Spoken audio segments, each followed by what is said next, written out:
In DC, for DC. DC Radio, 96.3 HD4 and DCRadio.gov. Welcome to the District Creators Radio Show. I'm your host, Savvy Cherise, and I am very excited to present today's guest, Mr. Michael Scott Jr., who is, in my opinion, a music extraordinaire, and I know I'm not the only one who feels that way. A DJ. Am I right? Yeah, you're right. A DJ. I want to list all the things you are. A gospel choir director at the Naval Academy. I'm looking at your bio, which I knew I probably shouldn't have tried to read it because, you've worked with Pastor Donnie McClurkin, Bishop Hezekiah Walker, Bishop Marvin Sapp, B.B. Winans, Toney, Yana Crawley, and the list just goes on and on and on over your 20 years of experience in the music industry. So thank you for being a guest here today on the District Creators Radio Show. Good morning, everybody. Good morning, good evening. Good morning, good evening. It's 5 o'clock somewhere. Thank you for being a guest on the show today. Thank you for having me. I'm so appreciative of you and your talents. I have been blessed to see some of your musical endeavors unfold over several, probably 15 years at this point. Oh, yeah. That I've been watching you make magic in terms of music. So start us from the very beginning, how you knew that you were going to have a career in music. I started out playing when I was a kid in church, at my home church. All of my cousins played something. I started out on the drums. Then I was fascinated with the keys. Okay. So my uncle played keys before he passed away. So I just sat under him and I just took it and ran with it. And I tried to do the 9-to-5 thing. That just didn't pan out quite work out too well for me. And I always end up, so we would always end up in church late, then have to get up and go to work. Mm-hmm. That didn't work out too well for me. Okay. So, I knew my passion was just music. You know what? Why this is interesting for me, because I feel like a lot of times music seems like it's such a lofty career. It's almost like basketball. Everybody doesn't make it to have an actual career in music, and although your career is not like you're Michael Jackson, you're Michael Scott, right? Not to take away from what you do in music, you still have a career in music. Right. You're an entertainer, you're a music director, you're a DJ, so you still have this music career, even though it isn't what people expect a music career to look like, where you're gonna be like Beyonce, Patti LaBelle, Michael Jackson. And what a lot of people don't understand is a lot of the money is behind the scenes. Mm-hmm. Some of your most paid people are the songwriters. Yeah. Are the producers. And even on the road, he who runs the laptop, that is the most paid person. He who runs the laptop. That was a tweetable moment for the show. Yeah, he who runs the laptop is normally the most paid person in the band. Mm-hmm. Because they're running the Pro Tools show, they're running the production, they're running the stems, they're running the tracks, mm-hmm. they're running the live show. So the tech person, that's the one. Not the one jumping across the stage doing backflips and, yeah. Wow. So with you, what I really love about what we can talk about with you having a music career, because I talk a lot about on the show about people having different creative outlets, because most of the guests that come on this show, they still have a full-time job that they work. So they have their creative business or their creative passion or their outlet that's outside of their 9-to-5, right? Okay. And for a lot of people, music is an outlet. Music just happens to be your career, even though it's an outlet for so many other people. Right. Would you say music is an outlet for you? Music is definitely an outlet for me because I love what I do. Mm-hmm. And anytime your passion can be your career, it's one of the most amazing things. Seriously. In the world. So even all of my side hustles are pretty much music related. Mm-hmm. I DJ. Yep. I teach. Mm-hmm. I run a music department at the Naval Academy. I run a church music department. I MD secular artists, gospel artists. Mm-hmm. Everything lines up with music. So I just try to keep it consistent. And even in branding, you have to keep it consistent. Mm-hmm. The look has to be the same. And you don't want to be a jack of everything and a master of nothing. Right. So what would you say your musical style is in all the genres and all the ways that you show up as a musician? What is your musical style? Everything. One thing we were taught in high school was to embrace 360 degrees of music. Shout out to Joyce Garrett from Easton High School. I knew that was coming. You already know. And I have some questions. I know you're a native Washingtonian. I will reserve those to the end, but okay. You're going to love what we do to close the show out. So you would say music is a creative outlet for you, but outside of that, I know there are some stressful elements to your business and to your work, like anything. People. Duh. Anytime you're working with people, like, some artists can be the most amazing in the world to work with. Mm-hmm. Then some artists can be a little needy. Mm-hmm. And it's just working with people. You just try to accommodate them the best they can, the best that you can. Do your job, show up right, and you probably won't have any problems. I'm really interested to know, because this is a new part of the story, although I've known you for several years, that you tried to do a 9 to 5. Can you talk about what that was, what that looked like, and when you discovered, okay, this is not going to work for me? I used to work at the Department of Academic Affairs for George Washington University. Okay. I was bored out of my mind. Okay. I can't even picture you at a dressed desk. up every day, sitting at a computer, doing data entry stuff, filing stuff, and I was bored. Mm-hmm. And I was just like, you know what? This ain't gonna work for me. But we were taught for so long that a church musician couldn't make a career out, because when you're sheltered, you don't know what's really out there. Mm-hmm. So I never knew a minister of music salary could be in the 6 figures mm-hmm. or the low 5 figures or whatever. Equivalent to what you could be making as whatever career you had at George Washington University. Exactly. So I will say this, my first real church job, I was at a church. I was playing 2 Sundays out the month, and I was making $30,000. Wow. So once I discovered that, I was like, oh. Let me learn how to play the organ real quick. I'm telling you.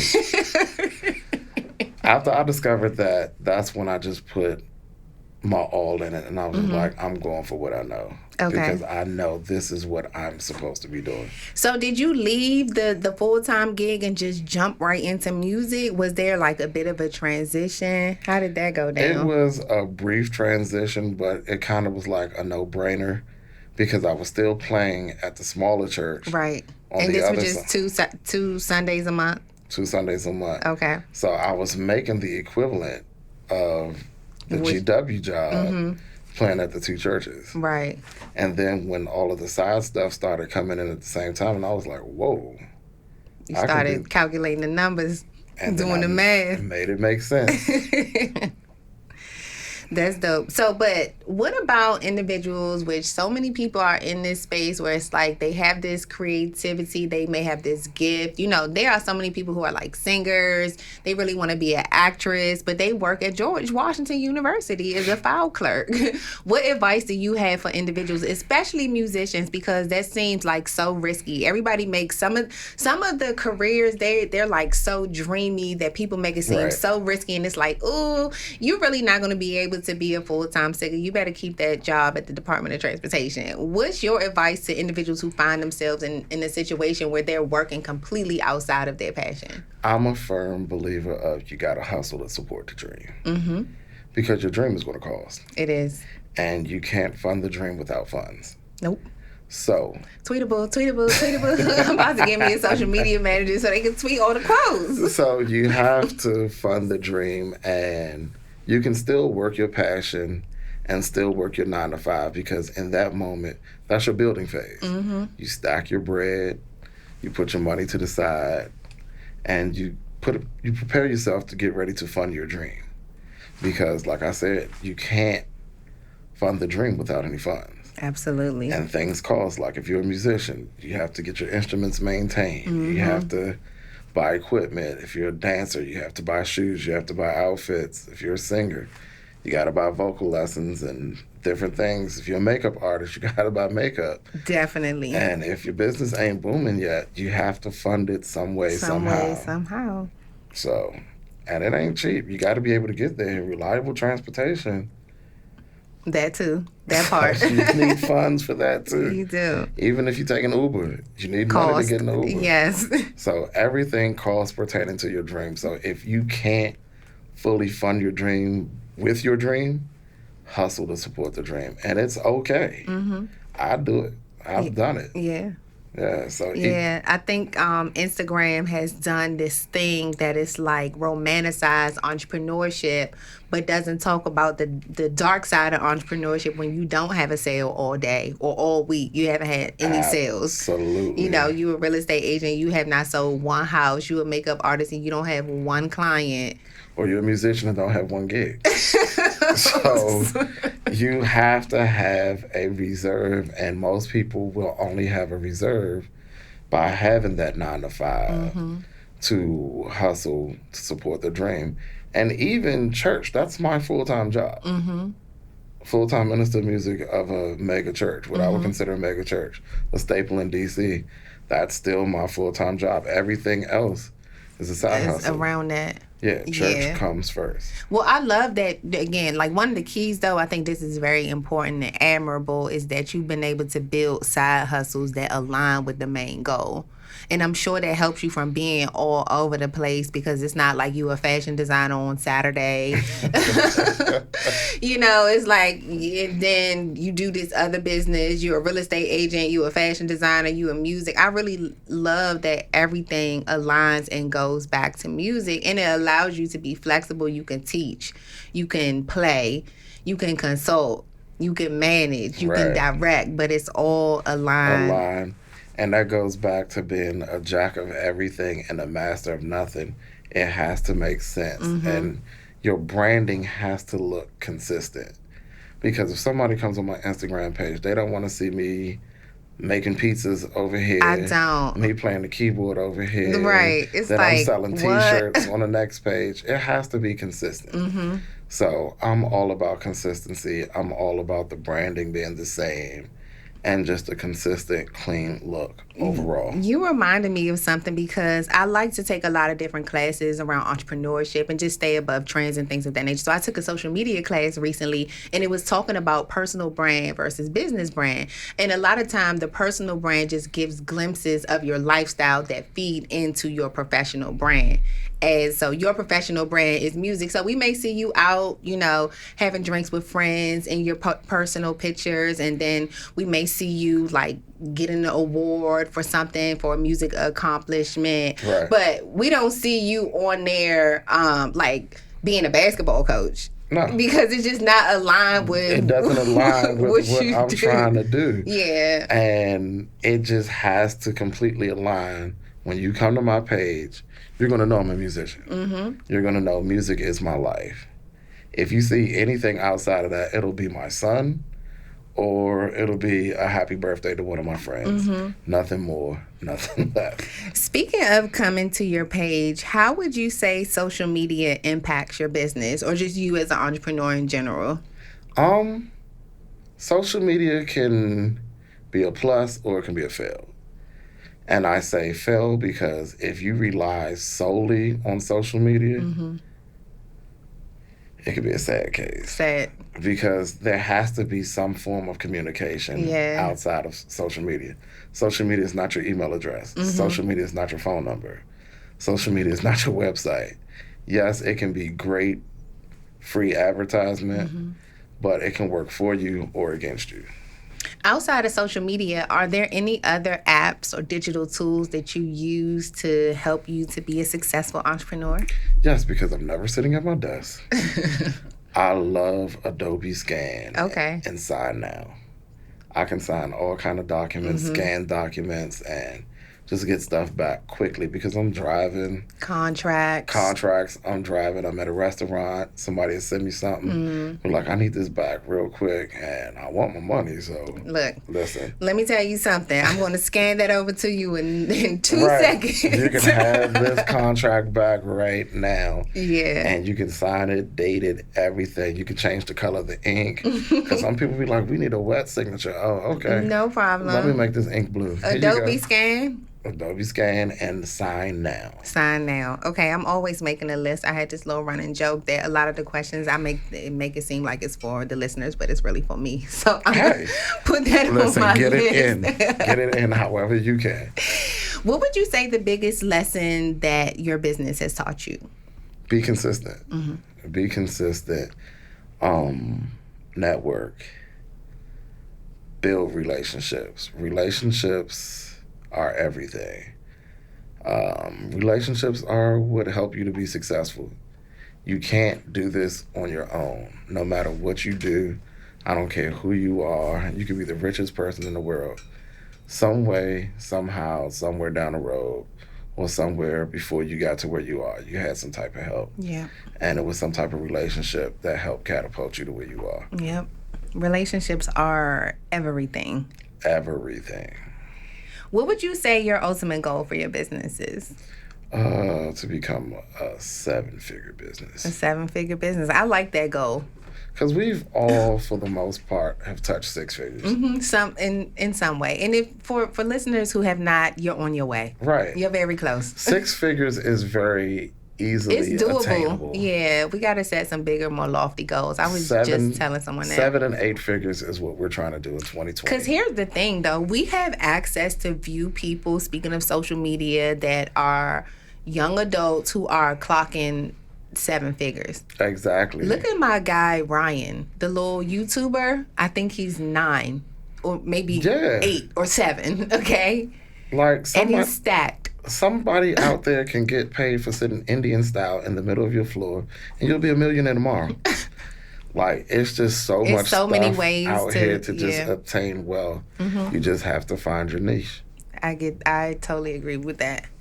If you were making a beverage, a success beverage, what ingredients would you put in your beverage for success? Tito's. Of course. To start. Tito's to start.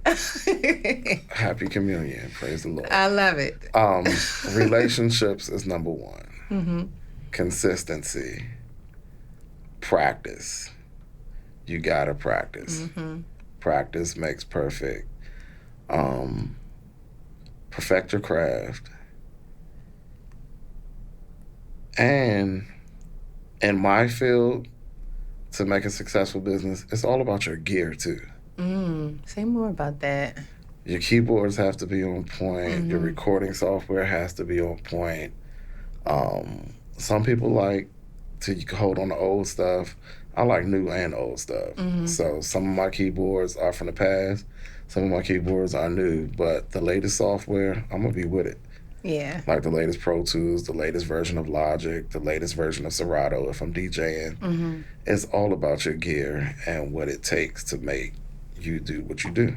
Now, you said something that I'm sure has to do with your music background as well. You said practice, which to me speaks to rehearsal, right? Yes.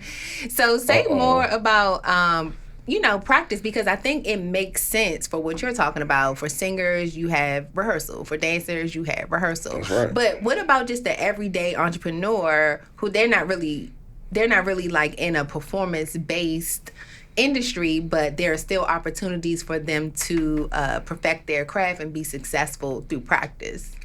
Practice interviewing, practice conversations, practice with somebody in a meeting. If you know you have a business meeting, bring your girlfriends or your homies over to the crib, give them some talking points, and y'all practice. Yeah. Because you don't want to go in a meeting and be nervous and go down in flames. So some people need to get the jitters out. Mm-hmm. So practice. You can practice in that way. If you know you're a stylist or whatever the case may be, practice on some of your friends, the looks. Definitely. So when you go to your client, that they'll be like, oh, okay. And you won't just be out here gambling with something that you created on Pinterest, and they'd be like, yeah, nah, I'm good. That's not going to work for me. Right. I love that you said that. That's really a dope concept to consider for business, even if you're not like a performer or a musician.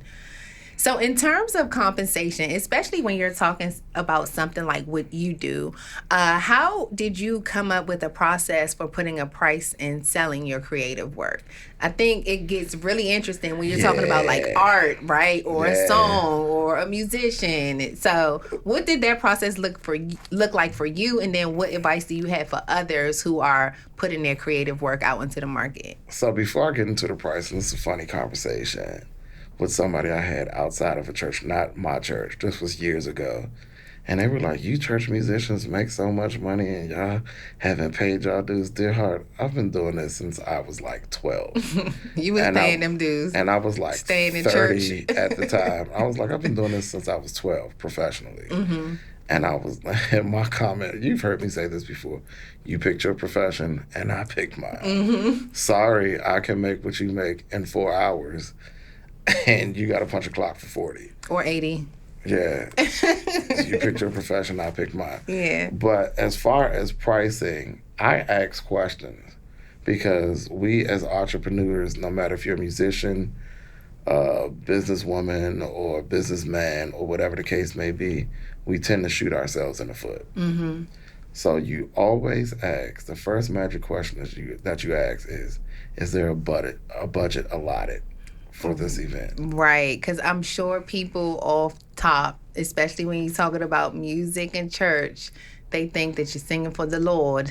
Yeah, I'm singing for the Lord. And not for some compensation. But the Lord, he heard my cry, and he knows I have to pay this mortgage and this car note. Huh? The church don't like this type of teaching on the night. But I always just ask, is there a budget allotted for the event? Yeah, that's like question number one. And you let them talk first. Mm-hmm. Because you might be like, oh, I'll do it for $100.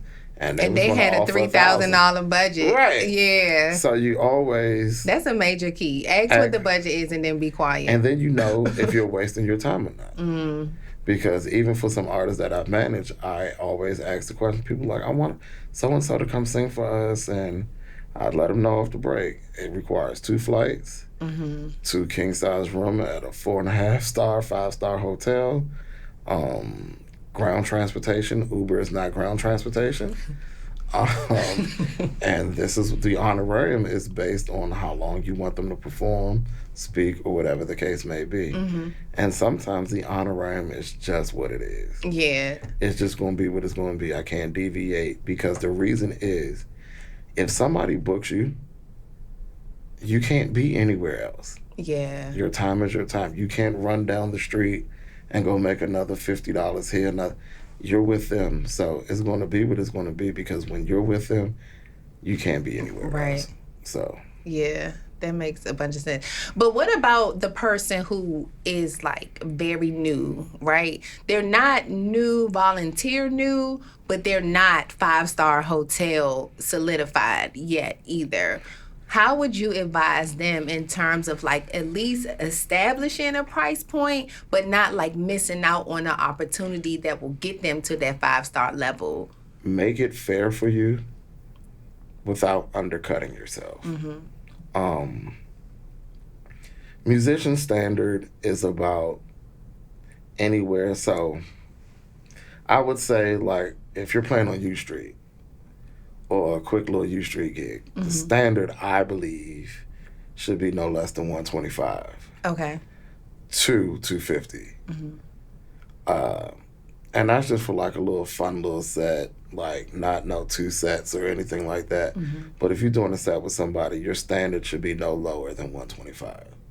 And that's still kind of low. Mm-hmm. But when you get to that next level, you should not come out the house for anything less than $250. Right. Because you still have to lug your equipment. Mm-hmm. You have to take all of that stuff into consideration. Mm-hmm. Parking. And when you're playing downtown, it's no gosh, right. So you strolling down U Street with your keyboard, drums in your hand. So people need to compensate for all of those equations. Yeah. And then if there's no elevator in the place, you gonna pay me for that too? I could tell you talking from experience. You done been through some things. You done carried a keyboard up some stairs. DJ before. stuff up some steps. And been like, oh my God, I didn't charge. I even charged for weddings starting late. Wow. Like if I'm the musician, yeah. Yeah. Weddings never start on time. I love music. I mean, music is a passion of mine in terms of just being able to use it to relax. I like to dance, but I think it's just so phenomenal that you have been able to use music to create a career for yourself. So shout out to you for being able to do that.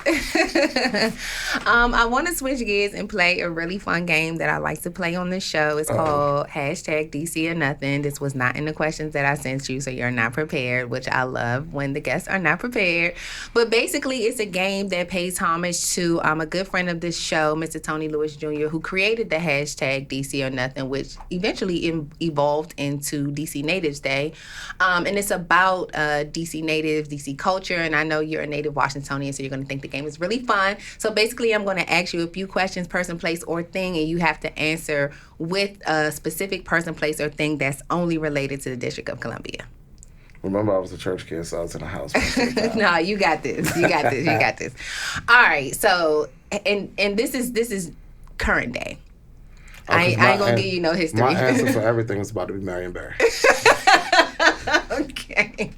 So well, quick historical question. What was your first summer youth employment job with the Marion? I know you had a Marion Barry summer youth employment job. You ready? I'm ready. I was in a DC jazz band.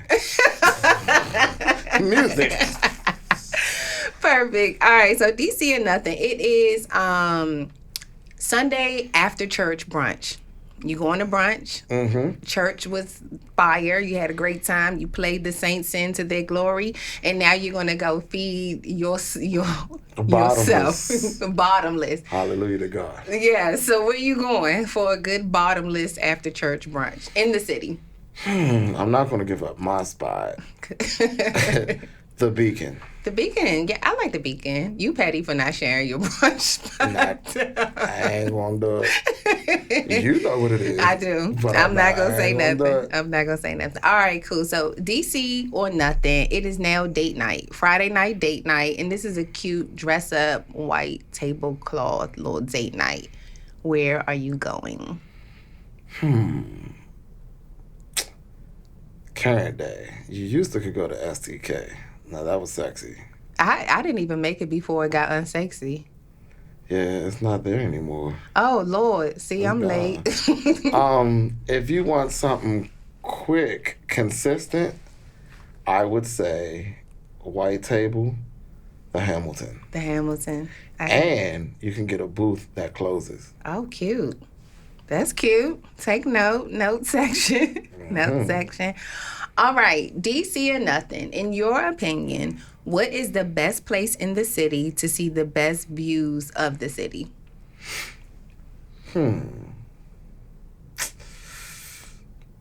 It's tough because they just built some new spot, but it's no food or anything there.